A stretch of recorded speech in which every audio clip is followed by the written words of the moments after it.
Sr. Presidente, senhoras e senhores deputados, passados 2 anos de atuação deste Governo Regional, é hora de avaliar a estratégia e os resultados alcançados pelo mesmo. Façamo-lo então, começando pelo setor que o Governo Regional declarou como sendo prioritário, no caso a saúde, e façamo-lo com uma simples pergunta a todos nós. Os cuidados assistenciais melhoraram quanto à qualidade e ao acesso nestes 2 últimos anos? A pergunta fica aqui e cada um de nós deve procurar uma resposta. Esta questão é essencial. Pois bem, na resposta a esta pergunta, considerem-se os seguintes dados. A lista de espera de quem aguarda cirurgia aumentou em cerca de 1.100 doentes nestes 2 anos. E existe mesmo uma espera para doentes oncológicos. O bloco operatório do ambulatório, como sabemos, ficou concluído há 2 anos atrás, já foi inaugurado 2 vezes, mas infelizmente nunca entrou em funcionamento. As suas 4 salas equipadas nunca foram utilizadas. Exames fundamentais como a ressonância magnética e a mamografia já não são efetuadas no hospital para os doentes enviados das consultas externas hospitalares e dos centros de saúde. Não estão a ser efetuadas.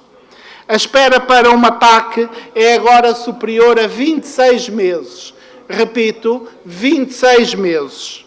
Os cuidados oncológicos têm uma carência crónica de meios, dito pelos profissionais a pior carência nos últimos 20 anos. O registro oncológico deixou de ser público, já não é publicado ao contrário dos restantes registros oncológicos nacionais, tradução natural de uma pior sobrevivência dos doentes oncológicos madeirenses. Não existe um acompanhamento digno dos doentes enviados aos hospitais do continente, ao contrário do apoio, do acompanhamento, da ajuda efetuada aos doentes açorianos. O Serviço de Transporte de Doentes encontra-se numa situação caótica. Todos nós sabemos de casos, entretanto noticiados na comunicação social, de ambulâncias que não são devidamente limpas, que não são devidamente higienizadas, o que constitui um risco para todos os que nelas são transportados e também para todos aqueles que trabalham nessas mesmas ambulâncias. Aliás, há doentes hoje em dia que pernoitam no hospital, na urgência do hospital, unicamente porque aguardam transporte para o Hospital dos Marmeleiros. Esta situação é de todo inaceitável. As obras de manutenção neste hospital já foram prometidas 6 vezes e nunca foram efetuadas. Como sabem, senhores deputados, a taxa de mortalidade intra-internamento, durante o internamento no Hospital dos Marmeleiros, é cerca do dobro da existente em hospitais do continente.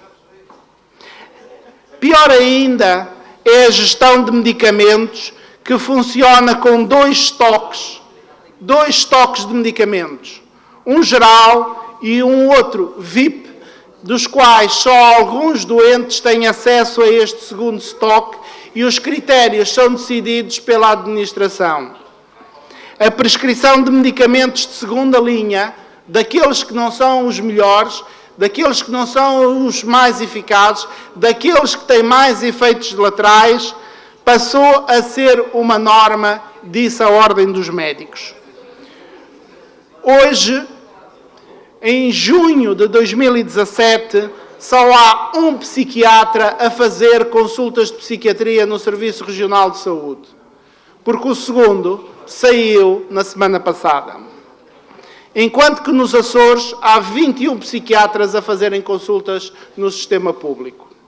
Os responsáveis estimam em mais de 1.000 doentes descompensados, 1.000 doentes psiquiátricos descompensados, na região autónoma da Madeira, pela inexistência destas consultas.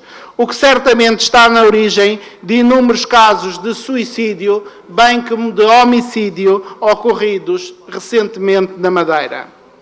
O serviço de urgência está num estado caótico, como referiu a sua própria responsável há cerca de 15 dias.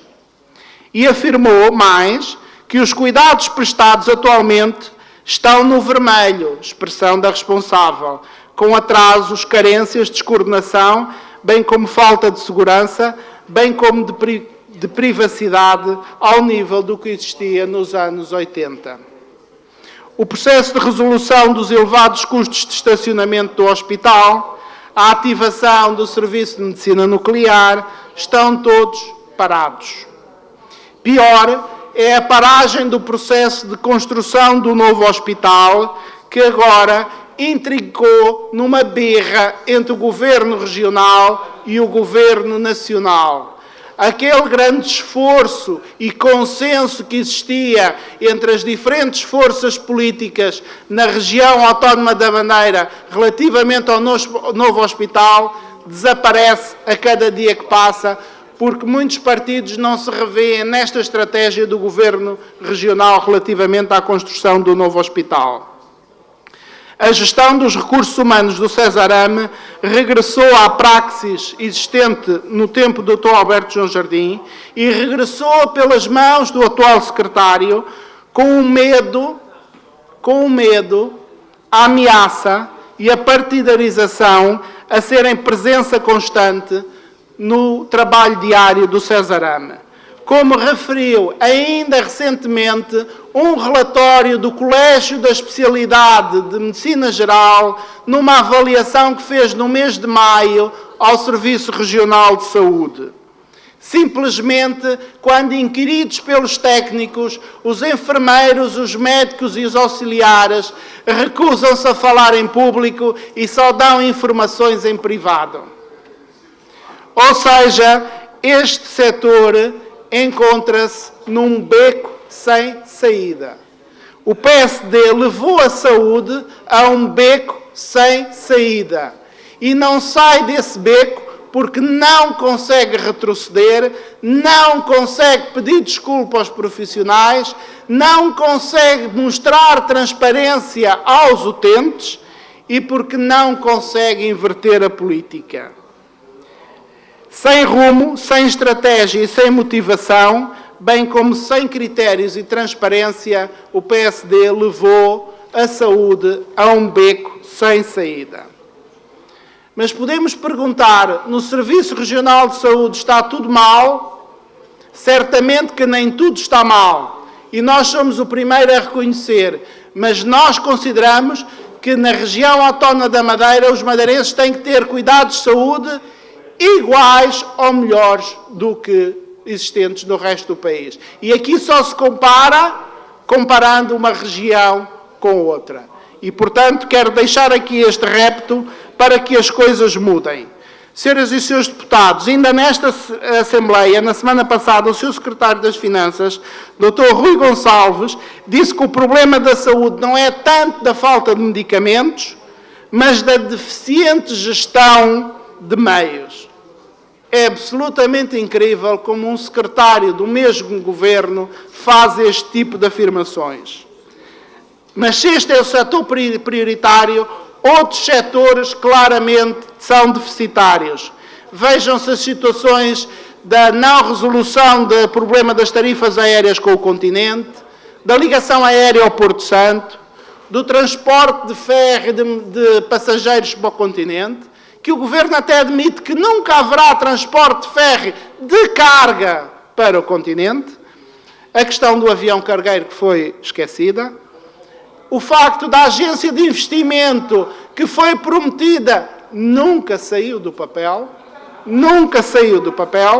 veja-se o caso do desemprego, que tem a mais alta taxa do país, o Estado absolutamente lastimável das altas problemáticas que ano após ano não tem resolução, vejam as carências de vagas nos lares, vejam que quase todo o investimento público vai para obras na Ribeira ou para vias rodoviárias. Permitam-me fazer um reparo ao fim de 2 anos. este governo prometeu muito mais. Obrigado. Obrigado.